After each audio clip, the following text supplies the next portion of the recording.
It's getting louder, isn't it? It's getting closer now. Hi everyone, welcome to Big OGGIE Golf. Really sorry if you can't hear too well, but the bane of my existence, just stopped, is green coopers and course managers cutting down bits of trees. I am not in Cornwall, I am in Devon. I'm in Yelverton, or at Yelverton Golf Club. It's just off of Dartmoor, just outside Plymouth. Just over there, yeah. So as I keep getting told by the members, Cornwall's just over there. And I say I know, because I just come from there. But it's a beautiful course, and I'm going to come here and we're going to do a full course vlog with a couple of the crew from Big OGGIE Golf. And they've just given us permission to do that. But today, I'm not here for that. Today, I'm here for TITLEIST. Well, I'm here because of TITLEIST. This is Ben Hiscock, PGA Pro, and you have a special name. I keep calling you TITLEIST Fitter, but you are... Product Specialist is the official term. So, product Specialist. And I met Ben a couple of years ago now when I had a go at having a hybrid fitting, which didn't go to plan, but actually it worked for me. Yeah, might not have been as fine for you, but it worked really well for me. And we've got on ever since. We don't get a chance to meet each other very often. And I've been trying to go and see TITLEIST for a while because, as you know, I've got a 917D2 shortened driver. And recently there've been all the various TS drivers that have come out. And there's a TS1.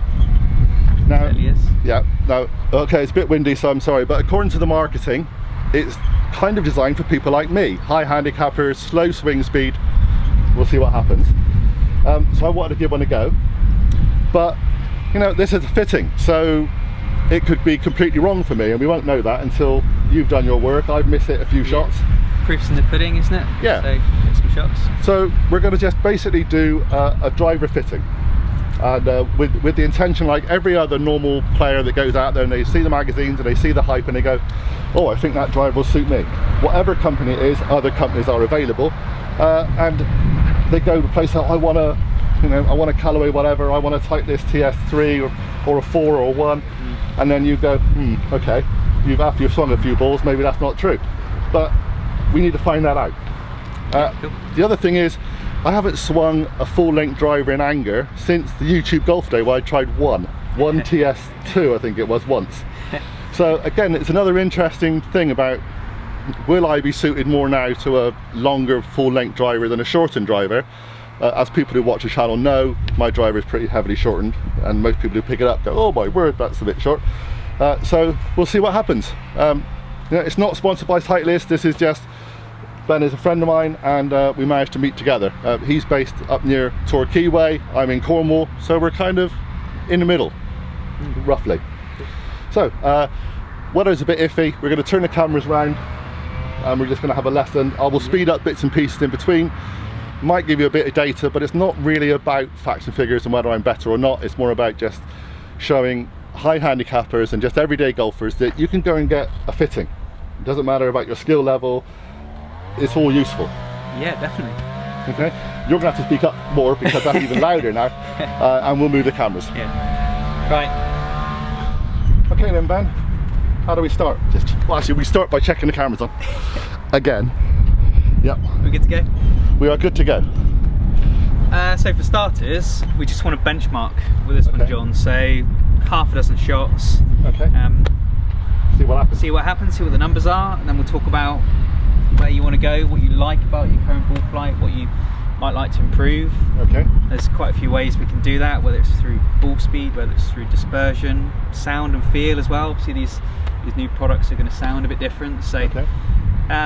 And yeah, because that's what it is, and it's not always a numbers game. I mean, the numbers kind of prove certain things, but certainly at my level, it's more about whether you've got confidence in the tool you're using, and then that confidence then hopefully gains into your game itself.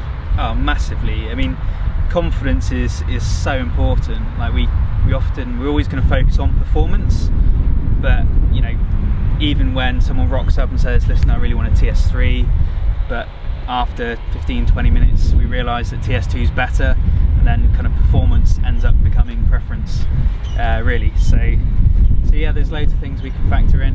What it looks like at address, even different colour shafts, different feel shafts that can all make it preferential to you. So. Okay, and I'm using my own tees. If you're wondering why we're using Castle tees, everyone knows I use a pink Castle, so we're using those. But the balls are TITLEIST Pro V1. They are. We've got Trackman down here. We've got Pro V1s. Again, familiarity of tee height is really important as well. So, ideal scenario being outside. Yeah, and so we may show you figures, we may not. Everyone knows I don't hit a massively long ball, so it's not about whether I'm dramatically different, but it's more about this is how you have a lesson, and this is how you have a fitting. Yeah. Okay, so. Cool. When you're ready, John. At this point I realised I should have warmed up and not had a coffee and just a chat. That is part of the warm-up coffee, Yeah, that's the most important thing. I guess it is.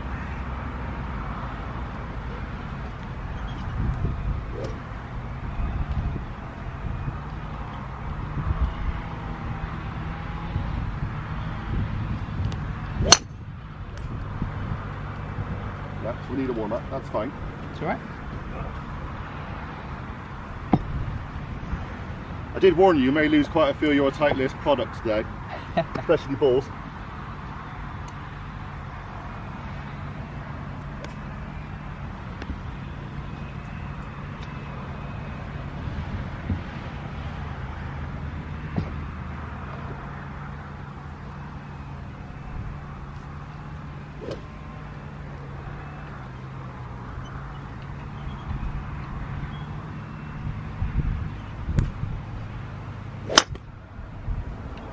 Take a while to get into this, that'll be alright. So yeah, you can take your time. You've got plenty of it, John, so not a problem. I have to say, it's really nervous. I don't get nervous with cameras, but we discussed this off camera. It's a nervous thing to be with someone like, checking things that are going wrong all the time, and then when they start going wrong, it's refixing it. Oh, definitely. Just what I always say to players is try and keep it task related. So rather than thinking about your swing and all that kind of stuff, we are in a big open space. Yep. There's no real consequence for hitting it in the rubbish left or right. It's Sure. a big space, so just try and zone in. Maybe think about a tee shot at your home club, Okay. and have a good level of clarity as to what shot you want to try and hit.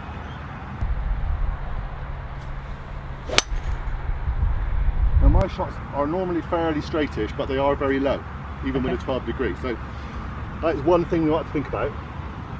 Yeah, sure. The reason for the short driver was to get things straighter, and they do predominantly go where I aim, Okay. but Yeah. always low. Well, ultimately, the strike is the most important thing. So if we can look to achieve better patterns, whether that's different shaft weights to give you a bit more awareness of where the club is, then that can all help. Good strike. That's my usual drive. That's pretty representative low. of what you see on the course. Yeah, fairly low, but I play links, so that's not a problem. Yeah. But that would be my drive. Fairly straight. They don't have what I consider a classic driver shape, which is the low one that suddenly just rises as it goes and then suddenly goes up. Yeah. They kind of just get driven along at that height.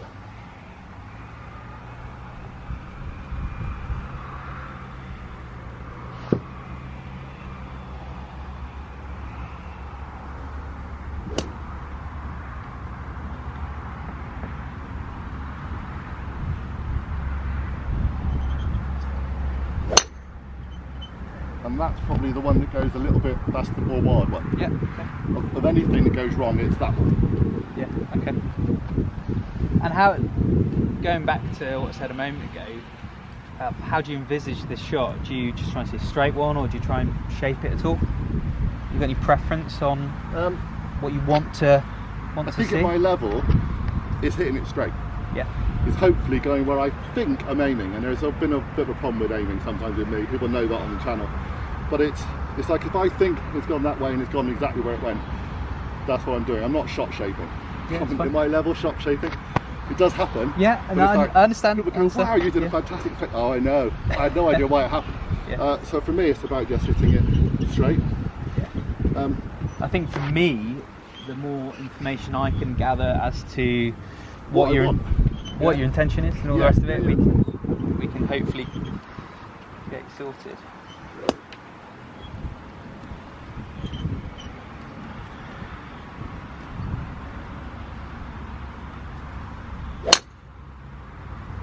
again, Try. that's exactly what I do. It's good. You know, so it's relatively dead straight for me in my eyes. Whether Trackman will stay up, but to me that's pretty straight, and at that height. So I'm not, you know, I don't know what that is on the figures, but I'm guessing about 20 feet maybe. They're not that particularly high. Yeah. So that last shot was apexed at 32 feet. Yeah, with that's something I can't guess what 20 or 30 feet is, but it always tends to be about that distance. And I said I play at West Cornwash's links, so I don't mind a low running shot. I never have to really get over big trees. There's just a couple of shots where I find this being shorter doesn't quite get me enough distance. It's great, you know, when I'm flowing, it's great straight. Just like even 10 yards would be enough to get me over certain mounds, certain hills. It just takes the pressure off the next shot. But that's, you know, I'm not asking for miracles. I just want to see if a longer driver would help that, and you know, if there is an improvement on with the new driver. So. Well, I think the thing is, like, as we change the length of the shaft, you're likely to see a slight club speed difference. Yeah. And the weight of it as well, which is partly what we're trying to achieve with the TS1. However, ball speed is always going to be the factor that's the most important. See, I don't mind that. That's slightly left to right. Good hit. Listen, since I've had lessons with Matt, I've gone from a draw, which goes a vicious right to left hook, to a straight, which is always now a slight fade. I've never faded before until I had lessons, so things are changing. Yeah. I'm also conscious that since I've been doing this, I've not been stretching out enough, which I want to do. So we'll work on that as we carry on. Yeah. Cool. I think we've got enough shots for a moment, John. So we'll get you into another specification now. Okay. Here we go. And for familiar purposes, okay, we're going to go TS2. Okay. So that is kind of what's taken over from 917 D2. So nice and friendly head design. Yep. And I'm actually going to keep you in a similar sort of feeling shaft. So it's made from the same company. And this is almost the kind of replacement of what would be this one, yeah. Slightly lighter, again, that's the theme that we've gone for with TS2 as a whole. Sure. Oh, sorry, TS really, speed. So let's just see. This is, for the viewers, this is quite a dramatic... yeah, it is a dramatic size difference. Size difference, yeah. I measured that a moment ago, I think that's 43. Yeah, pretty sure it's 43. Yeah, so quite a big difference. Yeah, it's a couple of inches, isn't it, really? It looks a couple of inches. It looks more dramatic when you put it on the ground and you suddenly stretch out a lot further with a longer driver. Yeah. So I'm going to change the name of the club on here so we've got some tangible kind of numbers to separate the data. And as I've said, I'm a high handicapper, so I'm not expecting shots to be all the same direction and all perfect within a few feet of each other. It just doesn't happen. There is going to be a lot of duff shots, but it's those more consistent ones that I remember. Like I think there's 3 of them that have gone out and I would kind of want them. Yeah. Out of say 6, and for me that's pretty good. As long as I don't have too many of the massive wild ones that I can't recover from somewhere else. And the interesting thing from a fitting perspective... Oh, it is a long way away, isn't it? I need new glasses. Yeah, go on. Sorry, interesting thing from a fitting perspective is I'm going to hold on to all of those shots that you just hit because you still hit them, if you make sense. So in some scenarios, the fitter will take, I'm going to take that one out because maybe it's not representative of what you did on the golf course or what you do on the golf course, but I think it's fair to keep them all in. But see, that's a similar shot pattern to what I normally do. That same height again, isn't it? It feels like there's more. It just feels there's more power. Okay. When it's coming down, you just feel like there's a bit of whether it feels like extra weight or something, but it just feels like there's a little bit more oomph without you having to try. Does that make sense? You've got more leverage, haven't you? Yeah. With a longer shaft, your ability to generate higher club speed should be there. It's not always the case though, depending on how you're timing it and where the speed is, if that makes sense. So we'll just see how we go, and we've got quite a few different lengths that we can try.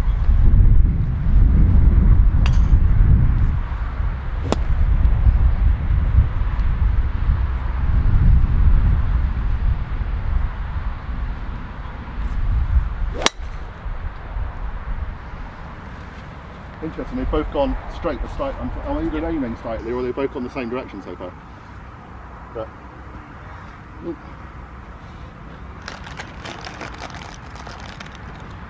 so quite interestingly already, and I know it's subject to strike 2, but with those 2 hits, your ball speed is definitely a bit higher. yeah, and I'm not. That's the thing.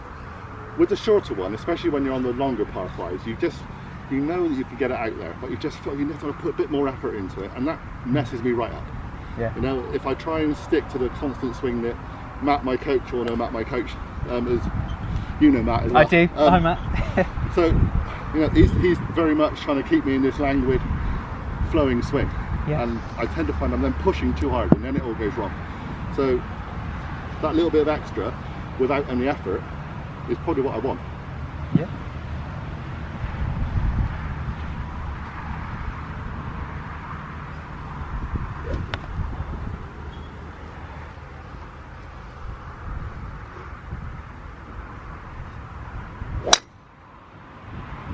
Probably the highest on today.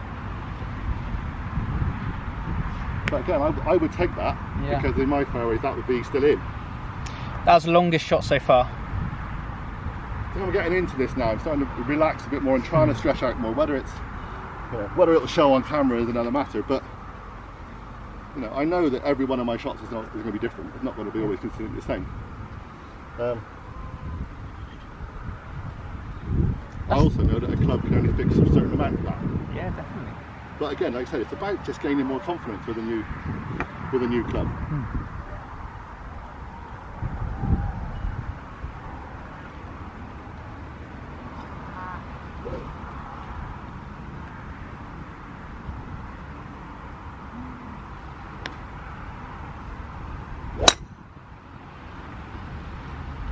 No, I like that. It's good, that, isn't it? Yeah. That's good. That's my favourite drive. That's like an improved version of the ones I'm used to hitting. Yeah. And actually, the dispersion circle showing up on the range on this side, it's the same shape, just a little bit further up the field with a little bit more ball speed, a little bit less spin, but holding on to they've actually got the same peak height on average. But at the moment, with that additional bit of ball speed but the same peak height, we've only generated about four yards through the air. Yeah. But that is kind of, again, this is normalised data. We're uphill, taking the wind out and stuff. But we've got at the moment we've got another 6 or 7 yards, 8 yards. And in a way, that's for me. That's kind of what I want. That's all I want. I don't want the miracle club is going to go 50 yards further. That will improve. My distance will improve as I improve. Yeah. But it's just having that club that I know, without too much effort, I can improve a bit, and I'll have the confidence to then carry on with that club and get better with it. Yeah.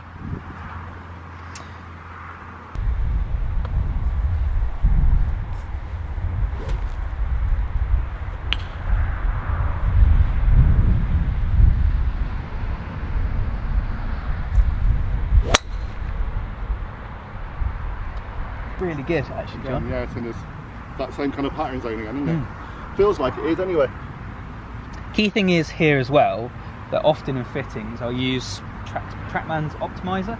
Yeah. So for your club speed, it gives us like a parameter to aim for, and it kind of highlights the flaws and the positive stuff as well. Yeah. So that last one, for example, you're only 3 yards away from your optimal carry distance because it was a bit higher in flight, and you've pretty much gained every part of yardage that is kind of available for that speed, really. Yeah, well, there you go. Yeah. So it's all about being optimal, isn't it? It doesn't matter how fast you swing it, it's just getting the most out of what you've got.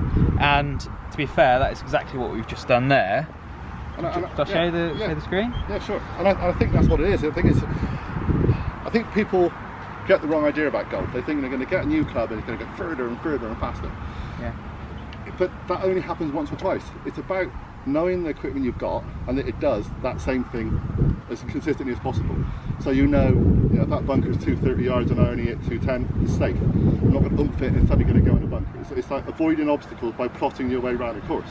Yeah. No point in me thinking I'm going to hit 300 yards. I'm not going to get it with that kind of swing. But if I consistently know that the majority of the time is going to go a pretty similar distance, and a fairly similar direction, then I can start working out where I'm going. And actually, even with more confidence, the likelihood is you might even start hitting it a bit harder anyway. Oh yeah, I think you do. I think the more times you start hitting it where you want it to hit, or vaguely where you want it to hit, and the better you get with your swing and the better with your lessons, etc., the more the distance will come as well. Yeah. Like I said, it's confidence.